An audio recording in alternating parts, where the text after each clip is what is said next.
എൻ്റെ ഹൃദയം ഒരുങ്ങിയിരിക്കുന്നു. ദൈവമേ, എൻ്റെ ഹൃദയം ഒരുങ്ങിയിരിക്കുന്നു. ഞാൻ അങ്ങയെ പാടിപ്പുകഴ്ത്തും. എൻ്റെ ആത്മാവേ, ഉണരുക. വീണയും കിന്നരവും ഉണരട്ടെ. ഉഷസ്സിനെ ഞാൻ വിളിച്ചുണർത്തും. കർത്താവേ, ജനതകളുടെ ഇടയിൽ ഞാൻ അങ്ങേക്കു നന്ദി പറയും. ജനപദങ്ങളെ ഇടയിൽ ഞാൻ അങ്ങേക്കു സ്തോത്രമാലപിക്കും.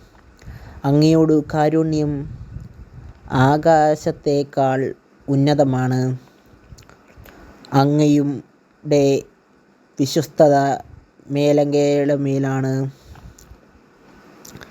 ദൈവത്തിനായി നിങ്ങൾ ഈ ചാനൽ സബ്സ്ക്രൈബ് ചെയ്യുക.